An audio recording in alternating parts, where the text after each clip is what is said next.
About half our population in the United States has experienced at least one adverse childhood experience. So no matter what school you're teaching at, what grade level, you have kids that have experienced trauma, and it's our job as teachers to really adapt to those kids' way of learning.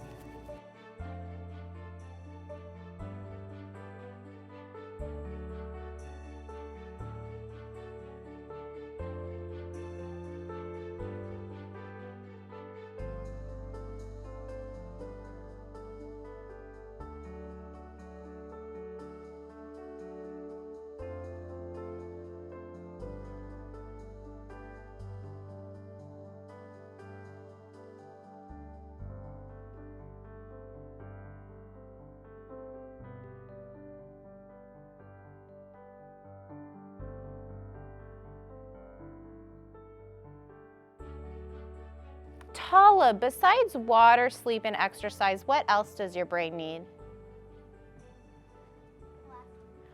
That was your homework this week. Your brain needs laughter. When I talk to schools and I talk about kids who've experienced trauma, we kind of have three ways that they could exhibit behavior through the fight, flight, or freeze. So kids that live in trauma have like a hyper-vigilant state of fight, flight, or freeze.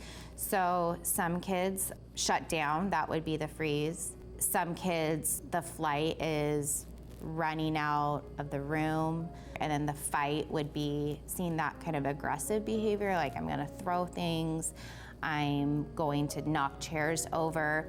And so our kids that have experienced trauma, that's how they've survived in their setting where trauma exists. And so that's how we kind of see that happen in the school setting with our students that have experienced trauma. That's kind of how it shows. Breathe out. Oh, nice job. I see we are ready to learn. So first graders, we know that when we come to school, it is really important to have a learning ready brain. When we have a learning ready brain, we're in our upstairs brain. Now we need to keep our brains healthy so we can learn. We use the hand model of the brain. We call it the upstairs and downstairs brain. And so we teach our kids at the beginning of the year that when you're in your upstairs brain, you are ready to learn, you can make good choices, you're regulated, but then there's things in school that can cause us to feel unsafe, upset, and danger, and we flip our lid and now we're in our downstairs brain. And when we're in our downstairs brain, we're dysregulated and we can't really make good choices. Who wants to share something that happens at recess that makes you go from your upstairs brain to your downstairs brain? What's something that happens at recess? Autumn, face the class. Stop. I feel sad.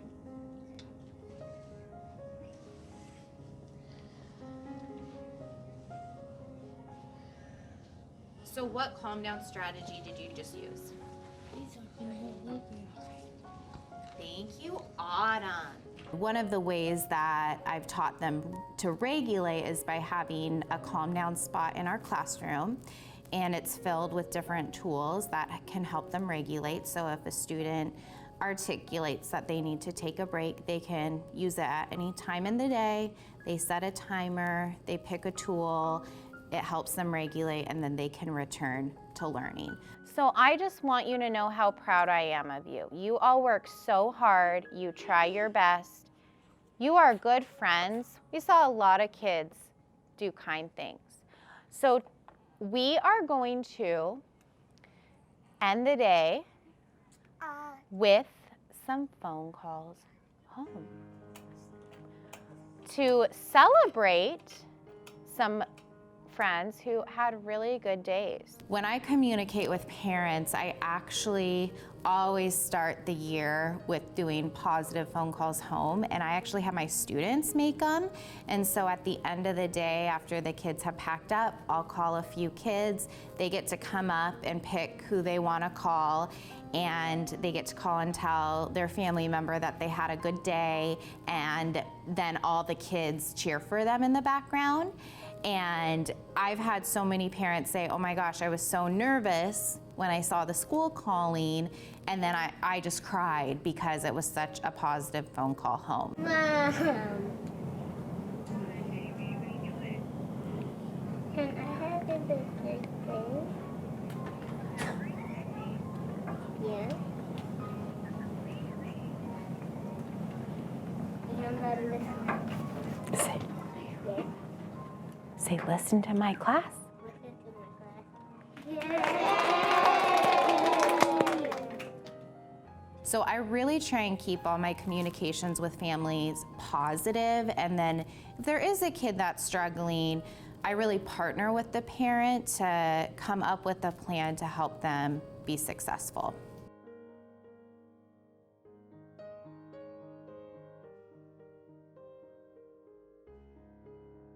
As like a single mom, it's made my home life easier with Coda. So it goes so much more beyond than just a school or making him successful. He's successful outside of school and like life because of what she's done. She's just so awesome. But because of that personal time of dedication and just going above and beyond and not just making it a job, she makes it her life, not just, you know, bringing it to school, leaving it to school and then going home. She takes it with her everywhere, and you can see like her heart and soul is poured into all of it. And it doesn't make me feel like my kid's just another part of the school system.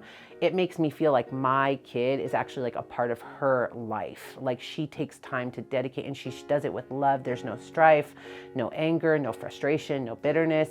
And I get jealous because I get frustrated all the time with Coda. I love him to pieces, but I'm always getting frustrated. And so I find myself like, I need some of Miss McCann's like patience and kindness. Like, where is it? I need to grasp it.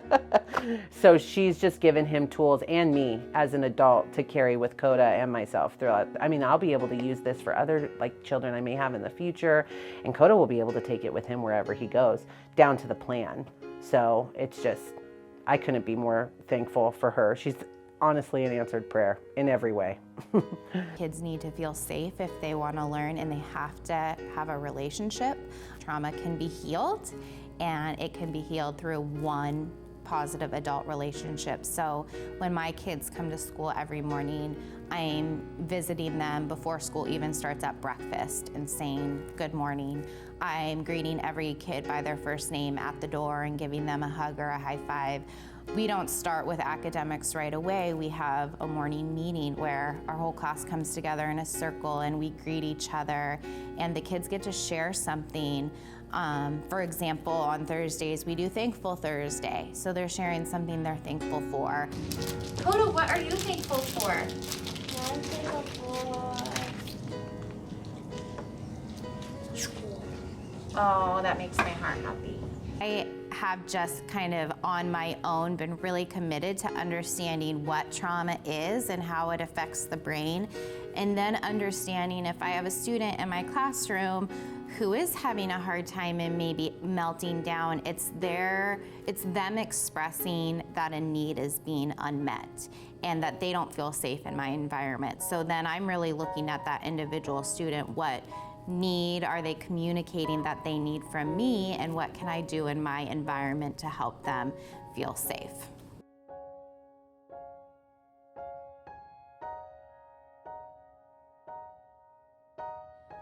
I feel super fortunate. I have never in my 9 years of teaching questioned, why am I a teacher? Do I want to do something else?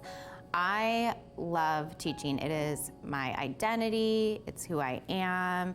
I just can't ever see myself doing anything else. I just love the kids, and I feel so fortunate that I feel that way about my job.